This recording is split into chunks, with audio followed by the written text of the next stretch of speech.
My husband Oliver told me, I married you because you're the boss's daughter, with a smile. I was sick in bed, looking at the scarves and gloves I'd knitted for him tossed aside without care. His words hurt, making me realize I needed to confront him. Oliver and I have been married for 5 years. We don't have kids, but we've been happy together. He's always busy with work, which sometimes leaves me feeling lonely. But he tries to make time for us on his days off, which helps. I met Oliver through my dad, who used to be his boss. Oliver suggested I stay home after we got married, which seemed like a good idea at the time. It gave me time to pursue my hobbies like sewing and knitting. Every winter, I made Oliver scarves and gloves. At first, they weren't very good, but I improved over time. Oliver started saying they were as good as store-bought ones, which made me happy and encouraged me to keep sewing. One day I told Oliver, someday when we have a child, I want us to sew together. He smiled and replied, maybe I'll learn when the time comes. I always supported Oliver, took care of the house, and made sure we spent time together on his days off. With his high salary, we seemed to live a privileged life to outsiders. I was content with this life, imagining a quiet future with my kind husband and our child. About 2 years ago, our peaceful life was interrupted. I suddenly felt dizzy and collapsed while waiting for Oliver to come home. He rushed me to the hospital. When I woke up in a hospital bed, I overheard Oliver talking to the doctor. My symptoms were serious and likely something I would have to deal with for life. It wasn't life-threatening immediately, but it could happen again. Given my condition, doctors advised me to stay in the hospital until I recovered somewhat.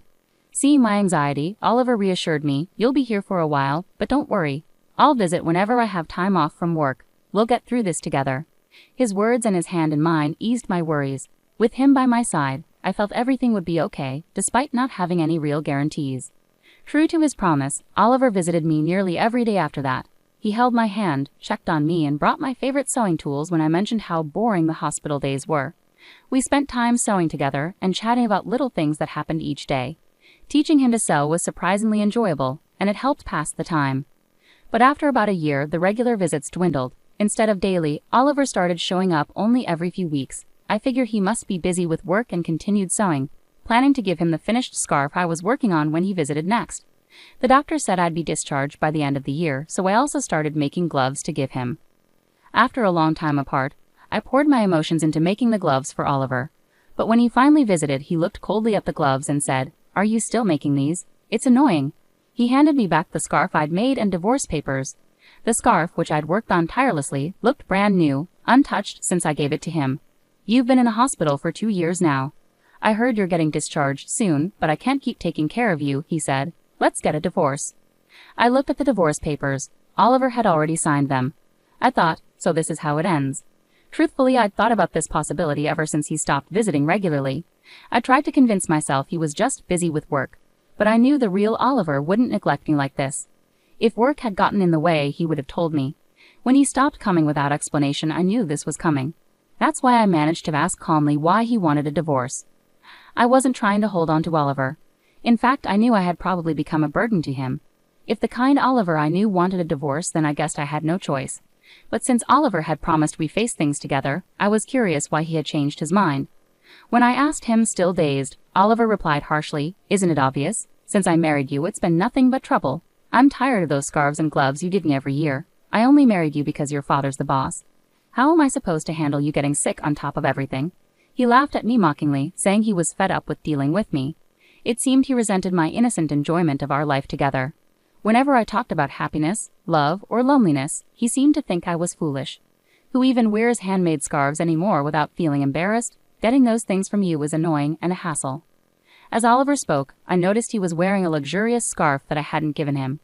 It was clearly better quality than the ones I had made. I wondered if he had never used any of my gifts before. Perhaps they had always annoyed him, and I hadn't realized. After I got sick and my father retired, Oliver no longer had to pretend to care about me at work. Having a sick wife became a convenient excuse for him. In the first year, he made a show of visiting me between his work duties. I could imagine my father, before retiring, praising Oliver at work for being a good husband who worked hard while looking after his sick wife. Oliver had crafted this image for himself and was well liked by his colleagues. That's what he wanted, and it seems my value to him was only realized when I fell ill. When I confronted him with these thoughts, Oliver looked surprised and admitted, "Well, it did make things easier at work. Whenever I mentioned you, people were sympathetic and treated me well. If I worked late, I was praised for being dedicated. If I needed a break, I just had to say my wife is, and that was enough. He said this without a hint of regret. He had cleverly used my illness to his advantage in ways I hadn't known. And as for my upcoming promotion, well, they may be idiots, but I owe it to your illness, he added. As I listened with my head bowed, I looked up when he finished speaking. Instead of the man I loved, I saw a cruel grin on his face. I realized this was his true self. Well, if I could be of some use, then that's good. We probably won't see each other again, so take care, I calmly said, returning the divorce papers to him. He took them without a second glance and swiftly left. That marked the end of our marriage, and I silently cried. After some time, I left the hospital and moved back in with my parents. When my father heard what had happened, he was outraged. I never expected him to be like that, he said. But I had already made my peace. I reassured my father and told him I wanted to stay with them. After tidying up the house, my parents understood and encouraged me to do what made me happy. For now, that meant living with them. Before moving back with my parents, I decided to visit our old house. But when we arrived, the front door lock was broken. Perplexed, we rang the doorbell and were met by a stranger.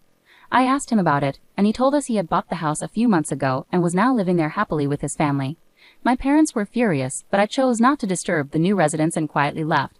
Unable to leave it be, I called my husband right away. He casually replied, "Yeah, I sold it while you were in the hospital. Keeping the money as my compensation. It was my house originally, so you can't complain, right?" His nonchalant words made me sigh. I wish he had told me sooner, I thought. From what I learned, the house had been sold about a year ago, around the time he started showing less concern for me. Even if he had planned to divorce me, selling our home without discussing it was shocking. Although we had finalized our divorce by signing the papers, we still needed to discuss dividing our assets after my discharge. We had scheduled a meeting for the following week, but my husband had acted on his own, which was beyond belief. When I calmly confronted my husband over the phone, telling him he didn't understand anything, he seemed puzzled. "What do you mean?" he asked. I replied, "I'll explain next week," and hung up. I smiled at my concerned parents and asked my father for a favor. I shared my plans with him and asked him to get everything ready.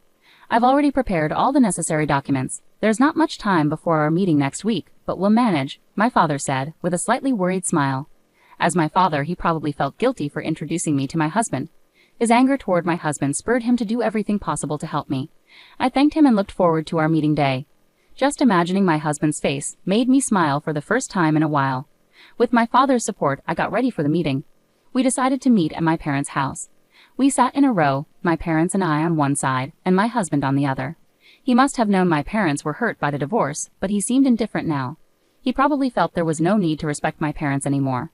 He remained composed, even showing a hint of a smirk. His attitude was disrespectful and arrogant. "I'm the one who's been wronged here, but I don't plan to ask for too much," I said calmly.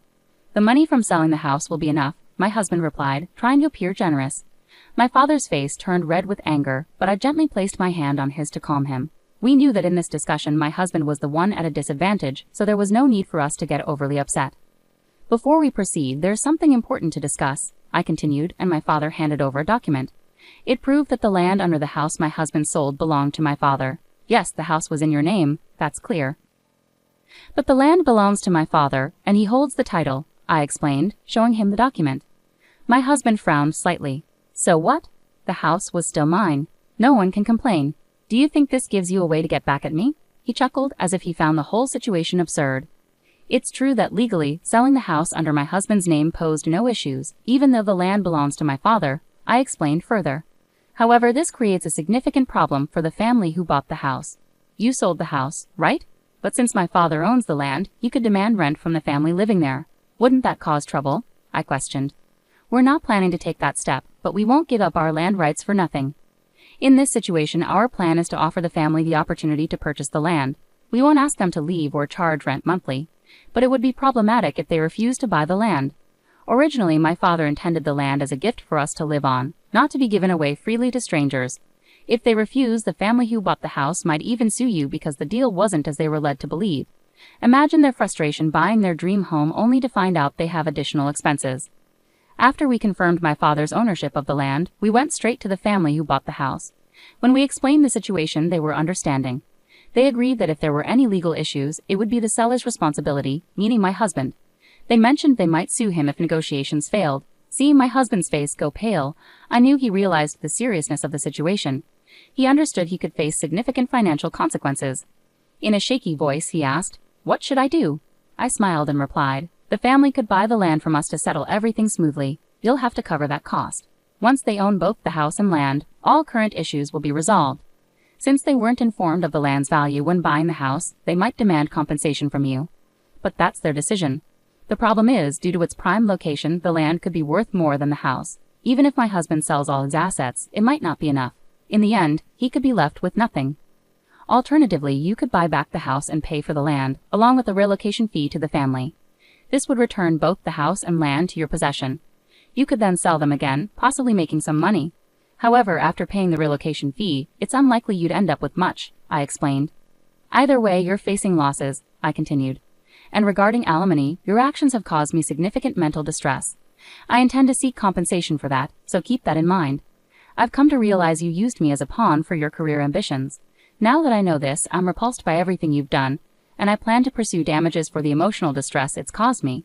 While evidence may be limited and winning uncertain, discussing this matter is crucial given your current situation. Cornered, Oliver may soon face these harsh realities, my father added. Despite being retired, I still have many connections from my career. I've been in touch with former colleagues who have shared your opinions and actions regarding my daughter. You're being looked down upon by everyone, Oliver. With a cheerful smile, my father shared the news, and finally, Oliver understood the gravity of his situation. The status he had built at work, using me and the money from selling the house without my consent, was slipping away. Now let's discuss what happens next, I said, clasping my hands together and smiling. It was a different smile from any Oliver had seen before, brighter since our separation. You must understand that the fate of your assets will be decided today, I continued. Drawn in by my words, Oliver could only manage a forced laugh, tears in his eyes. The negotiations favored me, and Oliver agreed to pay alimony. We also settled that Oliver would compensate for the land where the house stood, which we then explained to the family who bought our house. In the end, everyone benefited except Oliver, who lost everything. The rumors my father started spread through the company, causing Oliver to lose his status and halt his chances for promotion. As the rumors continued, Oliver found himself isolated, and eventually my father informed me that Oliver had resigned. It's tempting to see it all as karma, as gains made through exploitation are fragile. What Oliver thought he had achieved turned out to be fleeting. As for me, I'm living in my parents' home now and teaching sewing classes. My classes aren't packed, but I earn a decent income thanks to local participants like neighborhood women and children. Although I couldn't have children of my own, as I once mentioned to Oliver, I've discovered that sharing my passion brings me genuine happiness.